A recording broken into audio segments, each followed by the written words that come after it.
Desde Amistad Cristiana te ofrecemos esta predicación. Esperamos que sea útil para ti y no olvides compartirla con cualquier persona que piensas que pueda necesitarla. Que Dios te bendiga. Pues antes de empezar vamos a orar, ¿vale? Mi Dios, gracias por esta oportunidad, Jesús, de estar juntos un día más. Gracias, mi Dios, por podernos juntar como familia, mi Dios, y aprender de ti. Te pido que nos des el valor, Señor, de afrontar lo que vamos a ver hoy con humildad, mi Dios, y tomar decisiones, Señor. Posicionarnos, mi Dios, y acercarnos a ti, Señor. Que tú nos hables, Señor, y que te escuchemos de corazón, mi Dios. Que tu Espíritu esté con nosotros hoy, mi Dios, y que nos reveles cosas grandes, Jesús. En tu santo nombre, amén. Vale, vamos a ver hoy un texto del libro de Jeremías, ¿vale? Vamos a ver Jeremías 2, del 1 al 14. Jeremías es un libro bastante complejo, es un libro súper intenso. Probablemente Jeremías sea uno de los profetas que transmite sus sentimientos de una forma más sincera y más abierta. Y el pobre Jeremías pasa por una lucha tremenda en la que aprende lo que es renunciar a todo, en la que aprende lo que es humillarse y rendirse completamente a Dios. Dios le da a Jeremías una misión tremenda, que es transmitir los sentimientos de Dios a un pueblo que no le quería escuchar y en un tiempo que parece que no encajaba para nada lo que estaba diciendo Jeremías. A veces nos cuesta un poquito acercarnos a este tipo de textos porque pensamos que describen mucho un momento concreto, dependen mucho del contexto y parece que están un poco alejados de nuestra realidad. Es cierto que son muy contextualizados, pero no sé cuántos aquí tenéis hermanos mayores. Bastantes, muy bien. Yo tengo un hermano mayor, Guillermo, le conocéis todos. Mi hermano es súper majo, súper tranquilo, equilibrado, es una persona con una conversación pausada, es la persona perfecta con quien pasar un rato. Pero cuando era pequeñito era un terremoto, era tremendo, parecía que desayunaba queroseno. Mi madre me decía, tu hermano no corría, tu hermano volaba. Y a veces llamaba a casa de mi tía y decía, oye, que vamos a ir a veros. Y mis primos gritaban, corred, que viene Guillermo a esconderlo todo. Así que mi hermano la liaba y la acababan castigando y a veces le daban pues algún cachetín, ¿no? Yo era un niño muy observador, bastante más tranquilito, y observaba a mi hermano y decía, jolín, si yo hago lo que hace mi hermano, me van a cascar. Entonces, me conviene no hacer lo que hace mi hermano. Luego aprendes que además tus padres son más felices y que Dios es más feliz. Pero primero es la supervivencia. Así que creo que Dios ha permitido que estos textos lleguen hasta nosotros porque describen la relación de un hermano mayor con Dios. Nos están describiendo el camino de nuestro hermano mayor y nos está contando acerca de los anhelos y de las esperanzas de Dios con ellos. Nos está contando también sus errores y nos está también hablando de sus circunstancias. Creo que si invertimos un poquito de tiempo en ver cuál era su situación, vamos a poder aprender a no caer en sus errores. Pablo, cuando hablaba a los corintios, en 1 Corintios 10, 11 y 12, hablando sobre lo que habían pasado en el Éxodo, les decía, todo esto les sucedió para servir de ejemplo y quedó escrito para advertencia nuestra, pues a nosotros nos ha llegado el fin de los tiempos. Por lo tanto, si alguien piensa que está firme, tenga cuidado de no caer. ¿Vale? Vamos a intentar ponernos en el lugar de las personas a las que va dirigido Jeremías 2, ¿vale? Vamos a hacer un análisis muy sencillo, es muy parecido a lo que hacemos en nuestra célula y es algo muy sencillo y creo que nos va a ayudar a todos que cuando nos enfrentemos a un texto como este tengamos ganas de sacarle juguillo, ¿vale? Lo que vamos a hacer es, vamos a leer el texto con detenimiento, vamos a ir sacando preguntas progresivas que nos van a ir dando el significado de lo que está pasando. Para ello vamos a tener que ver un poco el contexto. Vamos a invertir algo de tiempo en ver un poquito la historia de Israel hasta este momento, en el momento en el que está hablando Jeremías. Y una vez que sepamos qué es lo que ha ocurrido, vamos a ver qué tiene de relación con nosotros, ¿vale? Así que vamos a leer Jeremías 2, del 1 al 14. Es la primera palabra que Dios le dio a Jeremías, ¿vale? La palabra del Señor vino a mí. Ve y proclama a oídos de Jerusalén que así dice el Señor. Recuerdo el amor de tu juventud, tu cariño de novia, cuando me seguías por el desierto, por tierras no cultivadas. Israel estaba consagrada al Señor. Eran las primicias de su cosecha. Todo el que comía de ella sufría las consecuencias. Le sobrevenía la calamidad, afirma el Señor. Escuchen la palabra del Señor, descendientes de Jacob, tribus todas del pueblo de Israel. Así dice el Señor. ¿Qué injusticia vieron en mí sus antepasados que se alejaron tanto de mí? Se fueron tras lo que nada vale, y en nada se convirtieron. Nunca se preguntaron, ¿dónde está el Señor que nos hizo subir de Egipto, que nos guió por el desierto, por tierra árida y accidentada, por tierra reseca y tenebrosa, por tierra que nadie transite y en la que nadie vive? Yo los traje a una tierra fértil, para que comieran de sus frutos y de su abundancia. Pero ustedes vinieron y contaminaron mi tierra, hicieron de mi heredad algo abominable. Nunca preguntaron los sacerdotes, ¿dónde está el Señor? Los expertos en la ley jamás me conocieron. Los pastores se rebelaron contra mí. Los profetas hablaron en nombre de Baal y se fueron tras dioses que para nada sirven. Por eso aún voy a entablar un litigio contra ustedes, y también litigaré contra los hijos de sus hijos, afirma el Señor. Cruzad las costas de Chipre y mirad, enviad mensajeros a Cedar, informaos bien, fijaos si ha sucedido algo semejante. ¿Hay alguna nación que haya cambiado sus dioses a pesar de que no son dioses? Pues mi pueblo al que es su gloria. Pues mi pueblo ha cambiado al que es su gloria por lo que no sirve para nada. Espántense cielos ante esto, tiemblen y queden horrorizados, afirma el Señor. 2 son los pecados que ha cometido mi pueblo. Me han abandonado a mí, fuente de agua viva, y han cavado sus propias cisternas rotas que no retienen agua. ¿Acaso es Israel un esclavo, nacido en esclavitud? ¿Por qué entonces lo saquean? Vaya primera palabra. Imagínate que eres Jeremías, la primera vez que Dios te envía al pueblo, llegas y dices, hola, soy Jeremías, tengo una palabra para vosotros. Plas. Es tremendo. A lo mejor estás diciendo, ¿qué nos va a decir este chaval? Yo vengo de vacaciones, me estoy soltando esto, vamos a acabar bien, así que tranquilos. Pero si somos conscientes de lo que estamos leyendo, si somos conscientes de que Dios ha permitido que esta escritura llegue a nosotros, tiene que surgir en nosotros un sentido de dolor y de premura. En este momento Dios nos está describiendo un momento en el que estaba muy dolido, tenía mucha tristeza, estaba decepcionado y se sentía traicionado. Casi, si lees el texto con detenimiento, puedes imaginarte a Dios llorando diciendo esto. Es importante para nosotros, si Dios es lo que más amamos, que entendamos qué es lo que está pasando, que entendamos cuáles fueron las circunstancias de lo que aquí ocurrió, para que nunca jamás podamos repetir algo así. Para poder ver qué es lo que está pasando, necesitamos meternos un poco en el contexto. Dios habla en el versículo 3, creo, habla de Éxodo y dice que recuerda esos tiempos con cariño. Recuerda cuando Israel estaba consagrada a Él. Fueron tiempos muy difíciles, fueron tiempos en el que Dios tuvo que aplicar disciplina y fueron tiempos duros. Pero el resultado fue tremendo. Fue una generación, después de una generación primera, que tenían la fe suficiente para conquistar la tierra. Por eso Dios recuerda esto con ternura. Vamos a ver un momento la historia de Israel desde este punto, ¿vale? Hasta cuando está hablando Jeremías. Puedes poner, Alberto, la primera transparencia. Como veis aquí, esto es una línea de tiempo, ¿vale? Es una línea de tiempo que habla desde el Éxodo hasta cuando está hablando Jeremías. Jeremías empezó a hablar en el reino de Josías, que veis ahí al final, ¿vale? Vamos a hacer un repaso rápido, aunque sé que casi todos conocéis esta historia, creo que va a ser interesante recordarlo. Entre el 1300 y 1200, Israel sale de Egipto. Dios saca de una forma milagrosa a Israel de Egipto de manos de Faraón y se lo lleva al desierto a una tierra que les ha prometido. Antes, en el monte Sinaí, hace un pacto con ellos y les dice, yo voy a ser vuestro padre, voy a ser vuestro Dios, voy a ser vuestro rey.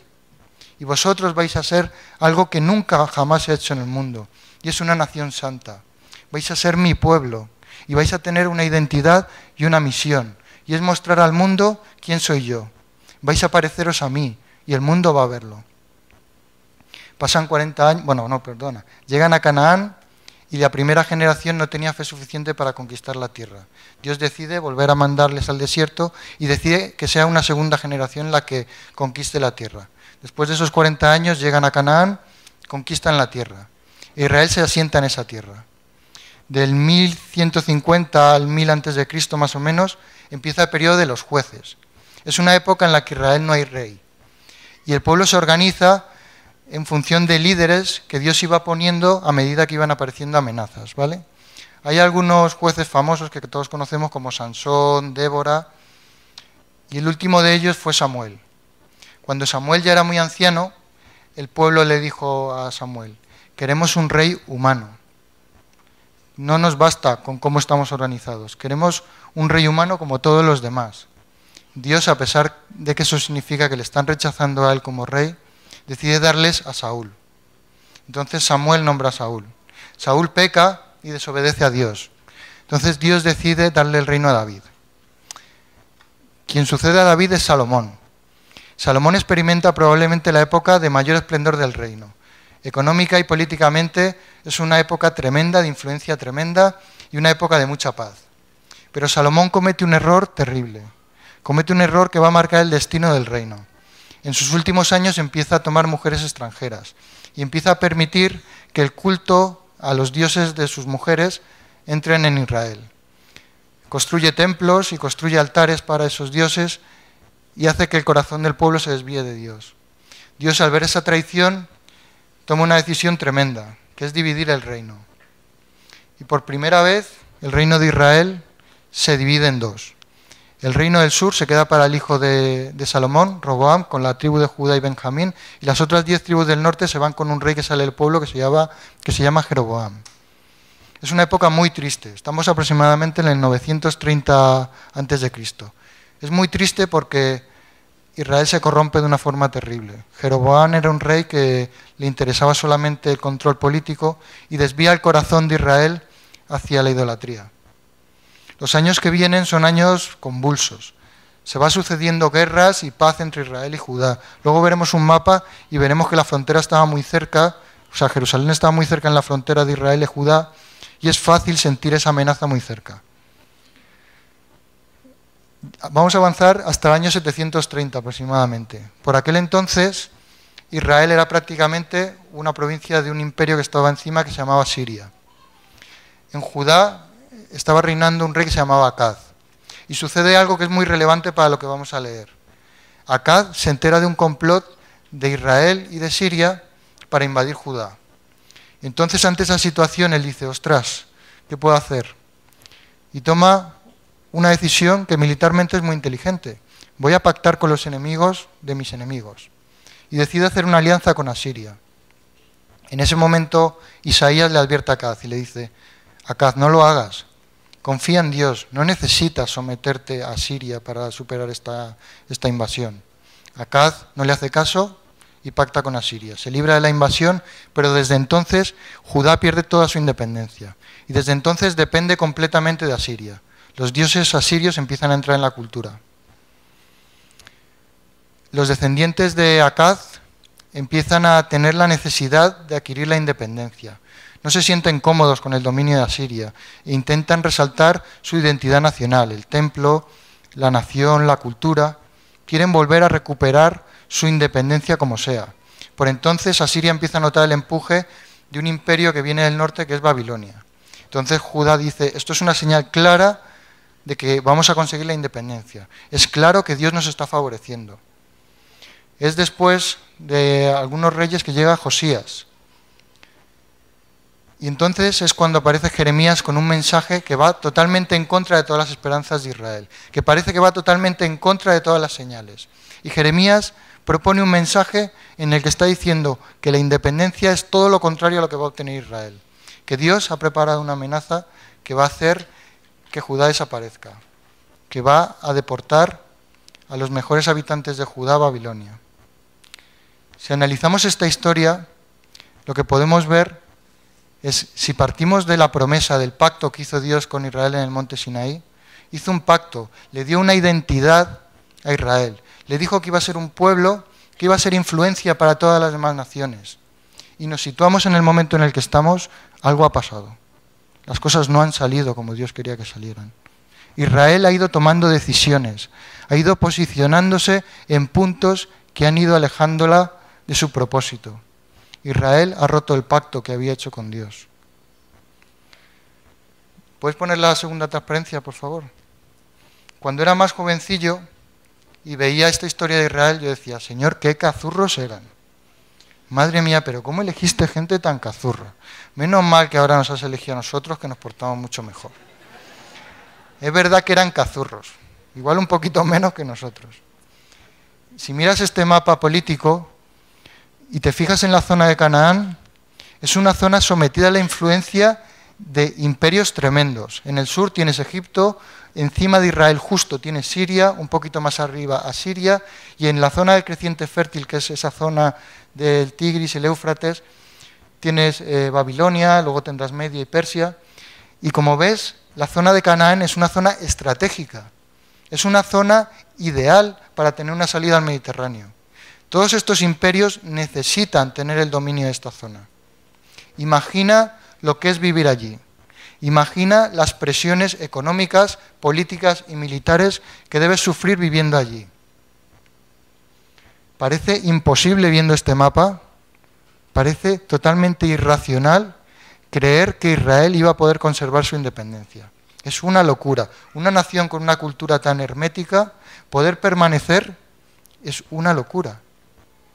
Imagínate que tú estás en esa situación. Antes hablábamos del caso de Acaz. Veíamos que Acaz cometió un error grave, ¿verdad? Acaz hizo un pacto con los enemigos de sus enemigos y eso supuso que Judá perdió su independencia. Ponte en el puesto de Acaz. Eres el rey de Judea.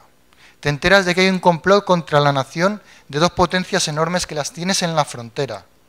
Jerusalén, bueno, no lo veis aquí porque está muy pequeñito, pero os animo a que lo veáis en vuestras Biblias. Jerusalén está súper cerca de la frontera con Israel. Es muy vulnerable la capital. ¿Qué haces? ¿Qué haces?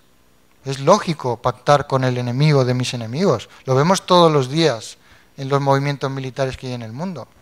Incluso nosotros hacemos cosas parecidas. Yo cambié de colegio varias veces y cada vez que iba a un colegio lo tenía claro. Buscaba al niño más grande y decía, ese va a ser mi amigo. Ya está. Acaz hizo lo que era correcto según las circunstancias. De hecho, consiguió la supervivencia del reino. Vamos a ver la tercera transparencia. Aquí lo que vemos son pues algunos mapas con las condiciones de lluvia, las temperaturas y un relieve de Israel, bueno, de Judea, pero bueno, son unas condiciones muy parecidas a las condiciones ambientales que se tienen en Castilla-La Mancha aproximadamente. Unas primeras lluvias que empiezan en septiembre, octubre, que llegan hasta primavera y 4 o 5 meses de sequía. Pero el terreno no es como Castilla-La Mancha, el terreno es muy abrupto. Es muy complicado, el suelo no es sencillo y las lluvias tendían a acumularse en el Mar Muerto o en el Jordán. Imagínate que eres Israel. Siempre has sido una nación de ganaderos. Siempre. Desde Abraham hasta que llegas a Canaán, eres ganadero. Sabes todo lo que haya que saber de vacas, de ovejas, de corderos. Sabes cómo hacer chuletitas de cordero como nadie. Sabes todo. Sabes de queso, de leche, de yogur. Seguramente tenían hasta queso Filadelfia. Pero de repente llegas a una tierra en la que además tienes que trabajarla. Y es verdad que es una tierra fértil, pero conseguir que lo sea no es sencillo. Yo no es que sea agricultor, pero sé que no es fácil. Y de repente llegas a una tierra en la que estás rodeado de pueblos que tienen siglos de experiencia en esa tierra, que tienen la tecnología perfecta para sacar el rendimiento de esa tierra. Y te están diciendo que se lo deben a sus dioses. Tú tienes que trabajar la tierra, tienes que alimentar a tu familia, ¿qué haces? Imagínate que la sequía se alarga. Imagínate que esos 5 meses ya no son 5, que son 6, que ocurría varias veces. Ellos pedían el favor de Baal, decían que Baal durante siglos había provisto para la fertilidad de la tierra. ¿Qué haces? Tus niños tienen hambre. La verdad es verdad que Israel cometió errores, pero si dejamos de perder de vista las circunstancias en las que los cometieron, nos ponemos en peligro de volver a cometerlos. Si vemos, Dios eligió para Israel unas condiciones de vulnerabilidad total, unas condiciones imposibles, en las que la supervivencia parece imposible. Eligió para Israel unas condiciones en las que solamente tenía 2 posibilidades: hacer lo que fuese por sobrevivir y acabar muriendo, que fue lo que ocurrió, o rendirse a Dios, confiar en Dios, dejar que sea Dios el que provea, dejar que sea Dios el que haga el milagro. Israel, ante el choque de realidades que es las circunstancias y la fe en Dios, se dejó superar por las presiones económicas, culturales y políticas. Y como decíamos, rompió el pacto. La siguiente pregunta que nos tendríamos que hacer, una vez que ya sabemos qué ha pasado, de cuáles eran las circunstancias de Israel, es, vale, las circunstancias eran muy difíciles. ¿Cómo valora Dios la actitud de Israel en esas circunstancias? ¿Tiene Dios en cuenta esas circunstancias? Si leemos a partir de Jeremías 2:10, dice: cruzad las costas de Chipre y mirad, enviad mensajeros a Cedar, informaos bien, fijaos si ha sucedido algo semejante. ¿Hay alguna nación que haya cambiado de dioses a pesar de que no son dioses? Pues mi pueblo ha cambiado al que es su gloria, por lo que no sirve para nada. Espántense cielos ante esto, temblad y quedad horrorizados, afirma el Señor. 2 son los pecados que ha cometido mi pueblo. Me han abandonado a mí, fuente de agua viva, y han cavado sus propias cisternas que no retienen agua. Es evidente que para Dios las circunstancias no justifican esas malas decisiones. Dios se sigue sintiendo rechazado, se sigue sintiendo traicionado, y esto nos pone en una tesitura, y es, entonces, ¿cuál era el error? ¿Cuál piensa Dios que era el error? Si vemos el versículo 5 dice: así dice el Señor, ¿qué injusticia vieron en mí sus antepasados que se alejaron tanto de mí? Se fueron tras lo que nada vale y en nada se convirtieron. La consecuencia fue que Israel perdió la perspectiva, tenía una identidad basada en Dios, perdió la perspectiva, empezó a atesorar en su corazón la confianza en otras alternativas inútiles y se convirtió en eso, en cosas inútiles. Pero ¿cuál fue el error? Creo que la pregunta que nos está lanzando, que Dios le estaba lanzando a Israel en este momento, tiene la clave. Dice: ¿acaso habéis visto algo injusto en mí?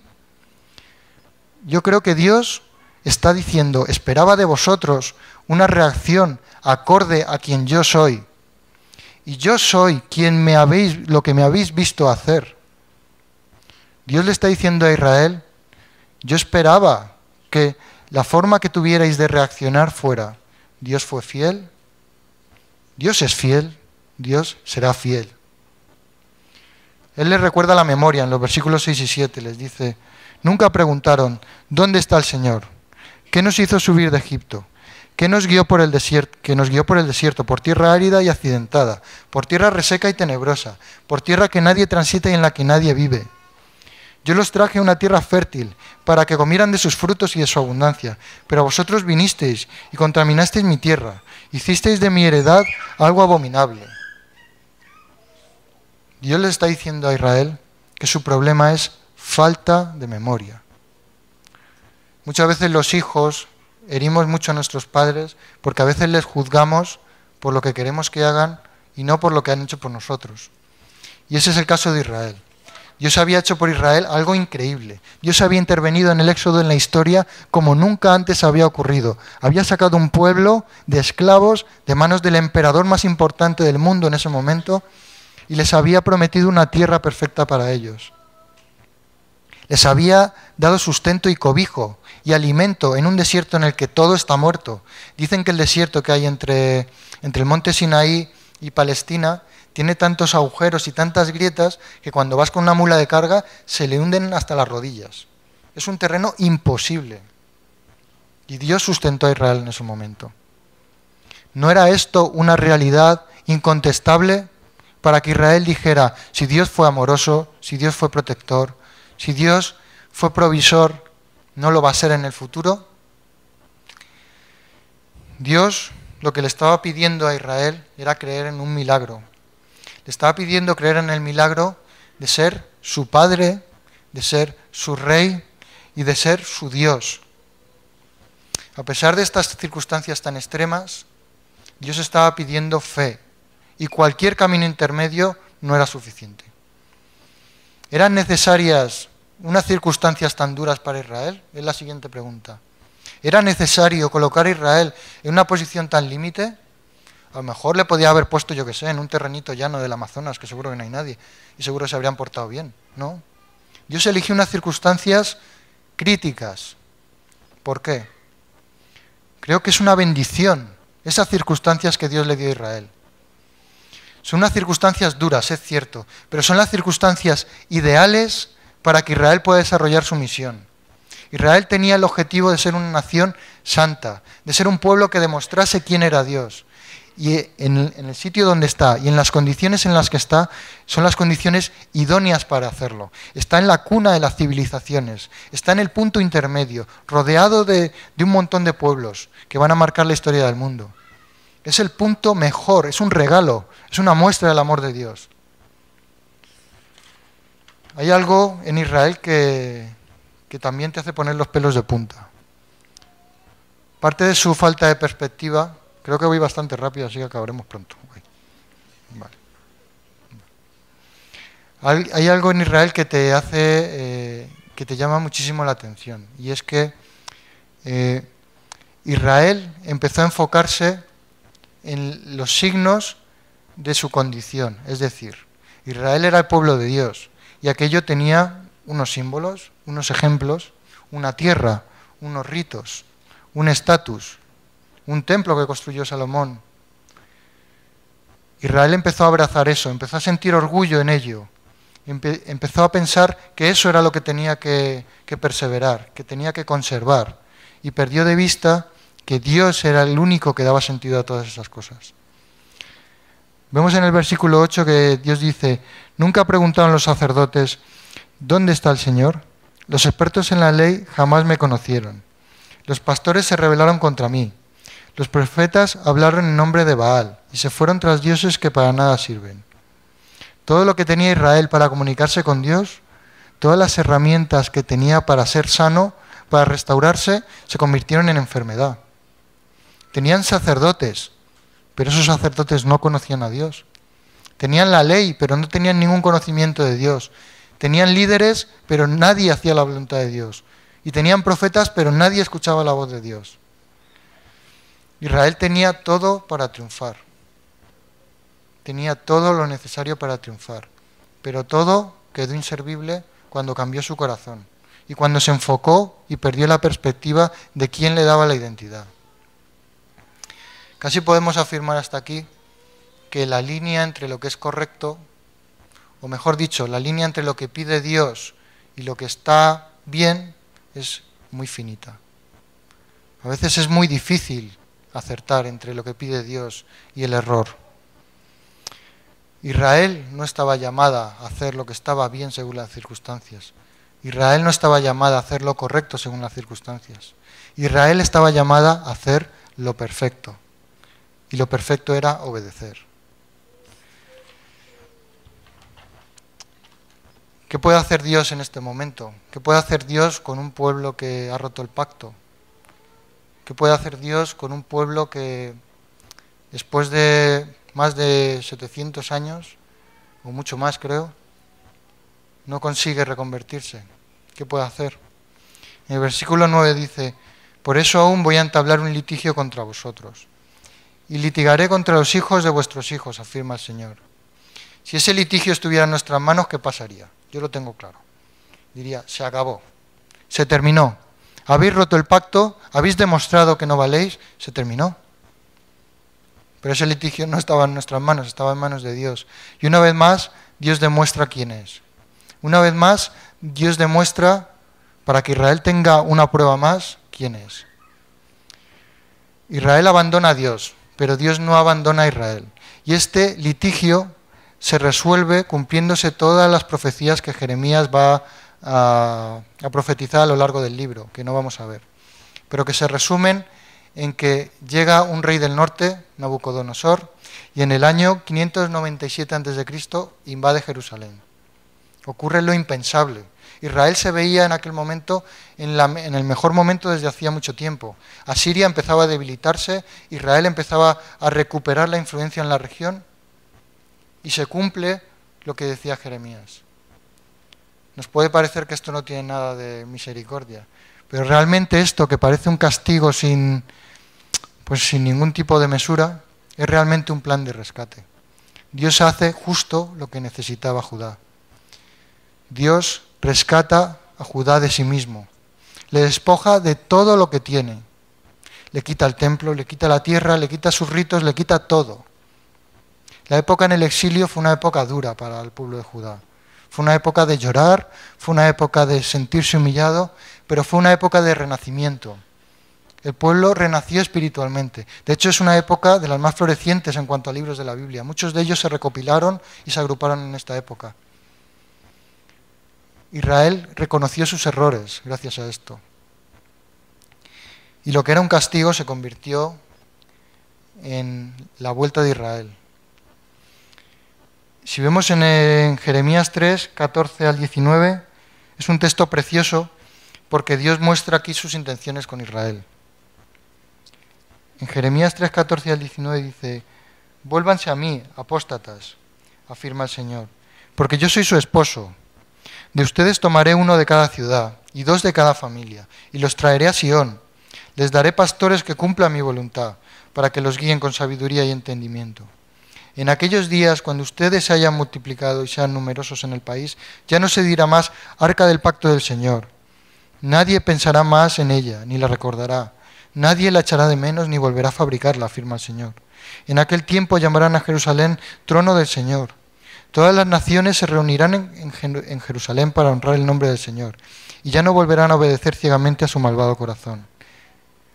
En aquellos días la tribu de Judá se unirá al pueblo de Israel, y juntos vendrán del país del norte, a la tierra que di como herencia a sus antepasados.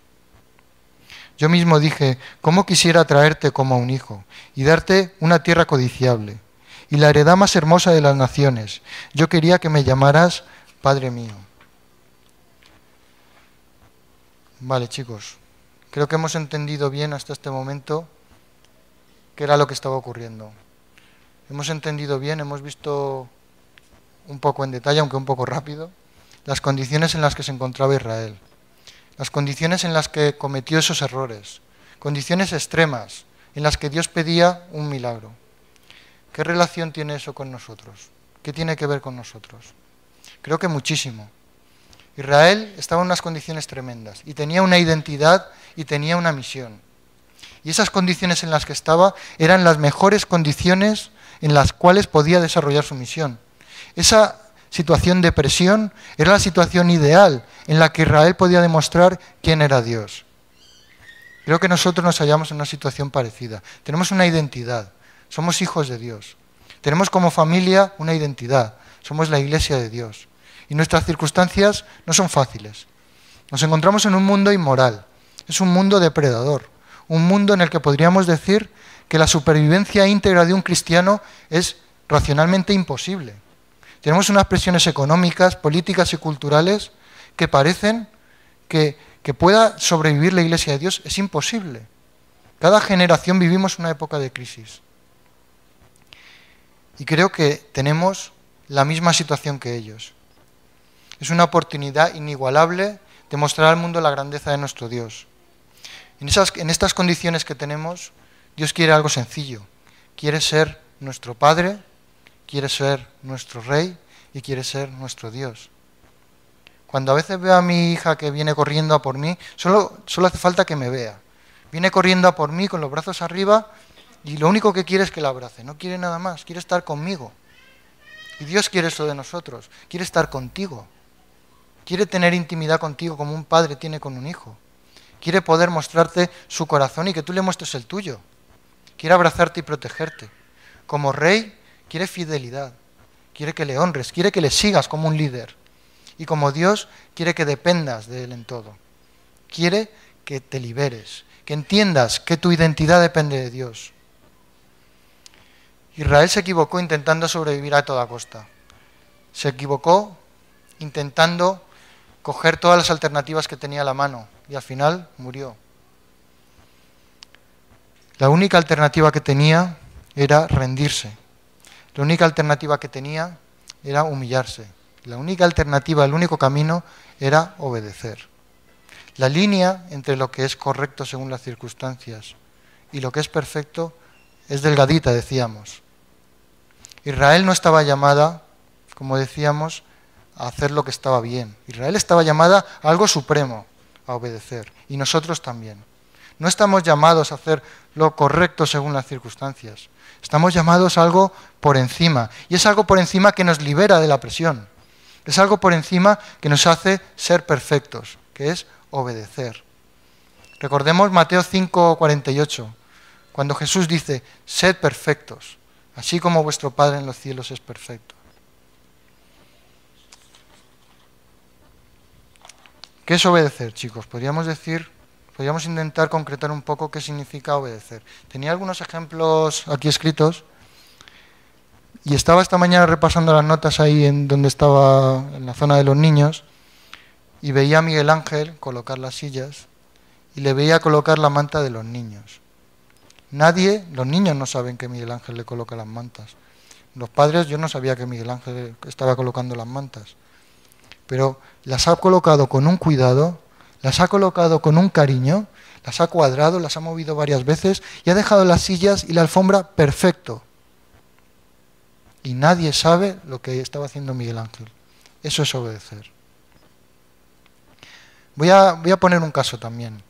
Espero que nadie se sienta ofendido. No quiero ofender a nadie y no estoy hablando de un caso que esté ocurriendo en esta iglesia. Bueno, no lo sé, a lo mejor sí.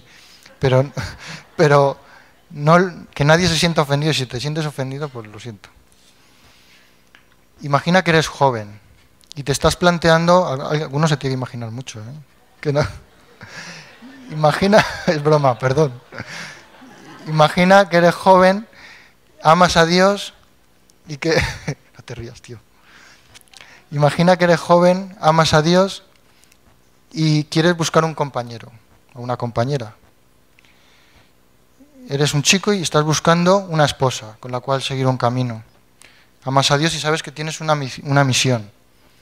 Y Dios te propone algo, te propone, si me amas, si quieres cumplir tu propósito, busca a alguien que te haga ser más fuerte.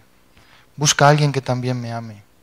Busca a alguien con el cual caminar juntos, que cuando tú te caigas Él te levante. Digo esto porque es una de las decisiones que más jóvenes se lleva de las iglesias. A veces nos desesperamos y empezamos a ver alternativas a lo que nos propone Dios. Empezamos a ver que a lo mejor tarda mucho, que a lo mejor Dios no va a ser fiel. Y nos equivocamos. Tengamos especial cuidado en aquellas decisiones que van a marcar nuestro futuro. A pesar de nuestras equivocaciones, luego Dios tiene mucha gracia y Dios hace milagros increíbles. Y a pesar de decisiones mal tomadas, Dios reconduce las cosas, pero duele muchísimo y Dios quiere protegernos. Otro ejemplo que podríamos poner es el caso que tenemos los matrimonios. Estar casado no es fácil. Dan se ríe mucho, Jesús también, supongo que Esteban también, porque siempre a todo el mundo que se va a casar le suelto la misma historia. Casarse, ellos no se van a casar, Esteban no se va a casar todavía. Casarse es muy difícil. O sea, casarse no, estar casado es difícil. Es maravilloso, pero es muy duro, es difícil. Es lo mejor que te puede ocurrir, pero tienes que trabajar un montón. Y a veces hay problemas, a veces hay debilidades, a veces hay malos momentos. Está bien que oremos, está bien tener tal humildad que me humillo ante mi pareja y aguanto lo que sea, está bien. Pero obedecer es pedir ayuda. Estás en una familia de gente como tú, estás en una familia en la que todos pasamos por esos problemas. Si tenemos problemas, podemos compartirlos con nuestra familia y nuestra familia está ahí para ayudarnos. Si quieres obedecer, pide ayuda. Se me ha ido la cabeza, iba a decir una cosa. Vale, da igual, ya vendrá. Vale, bueno, voy a dejar de dar ejemplos porque alguien se va a enfadar y la vamos a liar. Judá cometió un error grande y es enfocarse en los símbolos de su condición. Se enfocó en las consecuencias de ser hijos de Dios. Se enfocó en el templo, se enfocó en el territorio, se enfocó en los ritos. Eso es lo que hay que preservar. Esa es mi identidad nacional. Eso es lo que somos. Y olvidó que era Dios quien le daba la identidad. Era Dios el que daba sentido y utilidad a todo eso. Nosotros, chicos, podríamos llegar a tener el local más grande de todo Madrid. Podríamos llenarlo los domingos hasta arriba. Podríamos tener un equipo de alabanza, que lo tenemos, tremendo. Podríamos tener las mejores predicaciones, que las tenemos, por ella, no por mí. Las mejores predicaciones de toda España. Pero lo que nos hace ser, lo que nos hace responder como la Iglesia de Dios es obedecer. Si hoy estamos aquí en pie, es porque habéis obedecido. Si hoy estamos aquí en pie, es porque cuando teníais que elegir entre lo que era correcto según las circunstancias, decidisteis obedecer. Y habéis pagado un precio tremendo. Y les tenemos que reconocer ese liderazgo, y tenemos que reconocer el amor que han puesto por nosotros, y tenemos que amarles y ponérselo fácil. Y gracias a que ellos han obedecido y van a seguir obedeciendo, vamos a ver cosas tremendas. Como veíamos, para Dios, el problema clave de Israel fue la falta de memoria. Israel perdió la memoria. Israel olvidó que fue Dios el que le había sacado del Éxodo. Israel olvidó la realidad, la columna incontestable que Dios le había dado para agarrarse hacia el futuro. Es como cuando vas escalando y vas poniendo picas y vas anudando mosquetones y te vas asegurando posiciones. Entonces puedes seguir avanzando porque sabes que no te vas a caer de ahí. Israel tenía como realidad inquebrantable lo que ocurrió en el Éxodo. ¿Qué tenemos nosotros? Tenemos el testimonio increíble de Cristo viniendo en carne, Dios viniendo en carne, muriendo por nuestros pecados, resucitando para nuestro futuro. Tenemos el Espíritu Santo en nosotros. Tenemos el testimonio de la naturaleza de Cristo en nosotros, dando testimonio de lo que Cristo hizo, preparándonos y permitiéndonos hacer la voluntad de Dios. Y tenemos la historia de esta iglesia. Tenemos la historia en la que sabemos que Dios ha sido fiel. Por lo tanto, Dios es fiel y por lo tanto Dios será fiel. Si Israel tenía algo a lo que agarrarse, nosotros tenemos mucho más. Si Israel tenía algo sobre lo que creer, nosotros tenemos mucho más. Y nosotros tenemos más razones para vencer donde ellos se equivocaron. A finales de julio, voy a acabar ya casi, a finales de julio Rebeca nos lanzó un reto. Nos lanzó el reto de rendirlo todo a Dios. Nos lanzó el reto de humillarnos delante de Dios, de confiar en Dios, de soltarlo todo, de entregarlo y ser libres. Nos recordaba 1 de Juan 5:3 que decía, porque este es el amor de Dios, que guardemos sus mandamientos, y sus mandamientos no son gravosos. Ese es el amor de Dios, porque guardando sus mandamientos nos convertimos en como es Él. Y familia, ese reto no es opcional. No podemos desear dar las cosas a medias. No digo que lo consigamos del día a la mañana, de la noche al día, no es fácil. Pero tenemos que desearlo con todas nuestras fuerzas. Es nuestro propósito, entregarlo todo a Dios. Y no valen caminos intermedios, no valen atajos, no valen soluciones que no sea dar el 100%.